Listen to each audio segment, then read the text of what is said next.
हमने long volatility strategy की position ले चुके हैं एंड ऐसा कुछ नहीं है कि मेरे को ऐसा लग रहा है कि अगले 15-20 दिन में मार्केट में बहुत ज़्यादा वोलेटिलिटी हायर आएगी। मैं अभी इतना ज़्यादा हूँ भी नहीं मार्केट के अंदर, बट हम ये चीज़ इसलिए सीख रहे हैं। अभी जैसे ये सीखने में मुझे 1 घंटा लग गया, लाइक कुछ ऐसा समझ आ नहीं रहा था, तो बट एटलीस्ट ये है कि जब अपॉर्चुनिटी आएगी तब हम प्रिपेयर्ड रहेंगे कि भाई हाँ ये सब क्या है, एटलीस्ट थोड़ी बेसिक नॉलेज तो आ जाएगी। तो हमने क्या करा, हमने कॉल ले लिया है ऑप्शन 17 मार्च का एंड एक हमने पुट ले लिया है, दोनों सेम टाइम के। तो अगर हम देखें अपना जो डेल्टा है very approximately near zero, theta अपना ठीक है -1300 एंड वेगा देखो आप कितना पॉजिटिव है। ये मैंने -5 IV सेलेक्ट करा है। IV है एम्प्लॉयड वॉलेटिलिटी स्पॉट, ये स्टिमुलेशन है। तो अभी जैसे यहाँ पर लेट से ये है कि अगर मैं 7वें दिन पे बेच दूँ तो मैक्सिमम लॉस अपना इतना हो सकता है, इससे ज़्यादा लॉस नहीं होगा अगर मैं 7 दिन के अंदर अंदर या उस 7 दिन तक बेच दूँगा।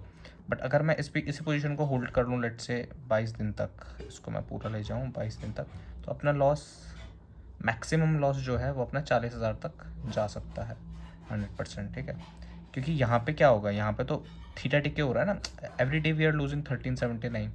ठीक है, 22 दिन तक ये चीज़ है। तो हालांकि वो तो ठीक है, चलो 22 दिन रखते हैं।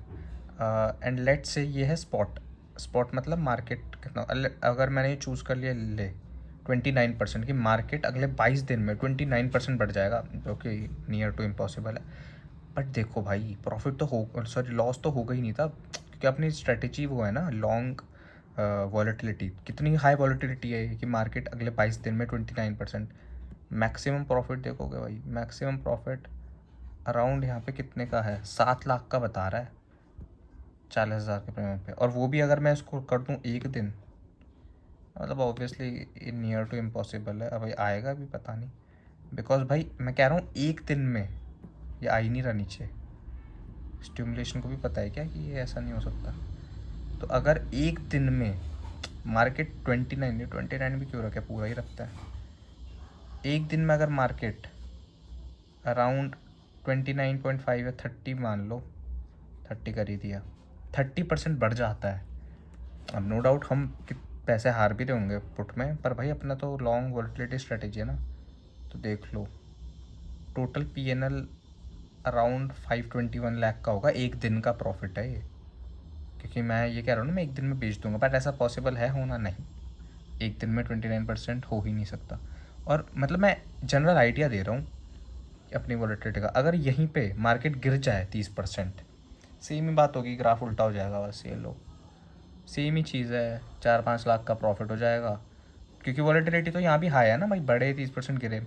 अपने लिए स्पॉट में वर्स्ट केस सिनेरियो क्या है, 0%, कि भाई जो वॉलेटिलिटी है, जो सॉरी स्पॉट है, जो स्टॉक मार्केट है, वो 0% अपना मूव करे एक दिन में। तो मतलब लेट वी कैन से, मतलब हाँ ऐसा कम्प्लीटली तो नहीं कह सकते, बट हाँ वी कैन से कि वॉलेटिलिटी है ही नहीं, बहुत कम है। हालांकि स्टॉक मार्केट ऐसे भी तो ज़ीरो आ सकता है, यूं यूं एकदम ऊपर नीचे आया, बट क्लोज ज़ीरो पे ही हुआ, तो नेट नेट इफेक्ट ज़ीरो है, बट वॉलेटिलिटी तो बहुत हाई थी, तो वहाँ पे तो हम प्रॉफिट कर रहे होंगे। तो ऐसा है, तो यहाँ पे ये कुछ ऐसा दिखेगा। वॉलेटिलिटी ये है इम्प्लाइड वॉलेटिलिटी। अगर वॉलेटिलिटी गिरी, लेट्स से ये मैंने 25% गिरा दी, तो गिरी तो भाई अपना लॉस देखो कितना है, प्रॉफिट तो है ही नहीं, कहीं बहुत कम है आसपास, लॉस देखो कितना होगा। ठीक है, अगर वॉलेटिलिटी गिरी, जो कि हम चाहते ना गिरे, ये क्या है, ये कैसे पता चलता है भाई, इंडिया विक्स। ठीक है, ये परसेंटेज में दिख जाता है। तो ये स्ट्रेटेजी कब बेस्ट होगी लेनी, जब इंडिया विक्स बहुत लो है, क्योंकि फिर और गिरने का चांस नहीं है ना ऐसे, मतलब हालांकि कोई फ्लोर नहीं है नीचे। इंडिया विक्स अगर लेट से 20 था, 20 से 15 आ गया, तो ये नहीं कि तुमने ये स्ट्रेटेजी डाल दी, उससे भी तो नीचे जा सकता है। बट हाँ, बेस्ट कब होगा ये, जब इंडिया विक्स ऑलरेडी बहुत लो पे है। एक ऑप्शन हमें सस्ते मिल जाएंगे, दूसरा कि ऑलरेडी वॉलेटिलिटी इतनी लो है तो हम लॉन्ग चले गए।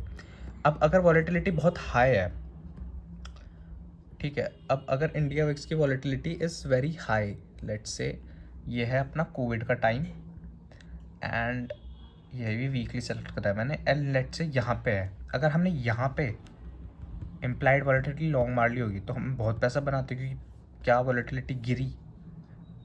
ठीक है, अगर यहाँ पे सॉरी हम अगर यहाँ पे शॉर्ट मारते, क्योंकि शॉर्ट मारते तो हम क्या कह रहे हैं मार्केट को कि भाई हमें लग रहा है जो वॉलेटिलिटी है वो गिरेगी, और वॉलेटिलिटी गिरी। स्टॉक मार्केट नहीं है, इंडिया विक्स है, तो वॉलेटिलिटी गिरी, ठीक है, मतलब स्टेबल होने लगा मार्केट। तो यहाँ पे हम ये बैट ले सकते थे कि भाई वॉलेटिलिटी गिरेगी, पर ये तो अब हमें पता है ना, अगर क्या पता ये फट के यहाँ चला जाता, वहाँ तो क्या लॉस होता।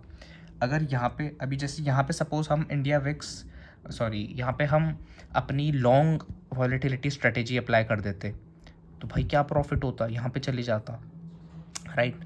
बट ये हमें पता थोड़ी था, क्योंकि यहाँ पे कितना था विक्स, यहाँ पे भी विक्स 24-25 था, जो कि बहुत हाई होता है। ये हमें लो इसलिए लग रहा है बिकॉज ये दिख रहा है, एक्चुअली भाई यहाँ पे विक्स बहुत हाई होता है। और अगर यहाँ पे मैं लॉन्ग की स्ट्रेटेजी ले लेता, लॉन्ग वॉलेटिलिटी, तो मैं तो भाई सारे पैसे यहीं डूब जाते, बिकॉज इससे ऊपर तो ये ऐसे गया ही नहीं, इसके बाद तो गिरा ही। तो यहाँ पे मेरे हिसाब से बेस्ट होता अपनी क्या कहते हैं, स्ट्रेटेजी इम्प्लीमेंट करना, अपनी पोजीशन लेना। हाँ, तो यहाँ पे क्या होता, हमें एक बार 2-3 कैंडल मिल गई, 2-3 हफ्ते से स्टॉक मार्केट थोड़ा काम डाउन हुआ, इकोनॉमी तो क्या ठीक नहीं हो रही थी मार्च में, बट ठीक है। तो हमें देखो ये पता है कि देखो भाई 40 से ऊपर की वॉलेटिलिटी है, बहुत ही हाई है, बहुत ही हाई है, तो हम शॉर्ट पोजीशन ले सकते हैं वॉलेटिलिटी पे। पर भाई हमें पता थोड़ी है वो कितना हाई जाएगा, कोई फ्लोर तो है नहीं, अपर लिमिट भी नहीं है, लोअर लिमिट भी नहीं है। तो एटलीस्ट 1-2 वीक का कन्फर्मेशन मिल गया, यहाँ 3 वीक का कन्फर्मेशन मिल गया, और अभी भी बहुत जगह नीचे जाने की, बिकॉज 40 का विक्स चल रहा है, बहुत हाई होता है 40 का विक्स, तो बहुत जगह नीचे जाने की। अगर ये हमें नहीं भी पता होता, हमें पता है, राइट। बट अब ये है कि अगर यहाँ से ये ऊपर चले जाता, वापस दोबारा कोई चीज़ ऐसी हो जाती कि ये ऊपर चले जाता, तब नीचे आता। इवेंचुअली नीचे आना है वो सबको पता है, पर कितने टाइम में आएगा ये किसी को नहीं पता, वो गेम है। क्योंकि ऑप्शन भी तो तुम्हें 3-4 महीने का मिलेगा मैक्सिमम, आगे टू आगे, राइट।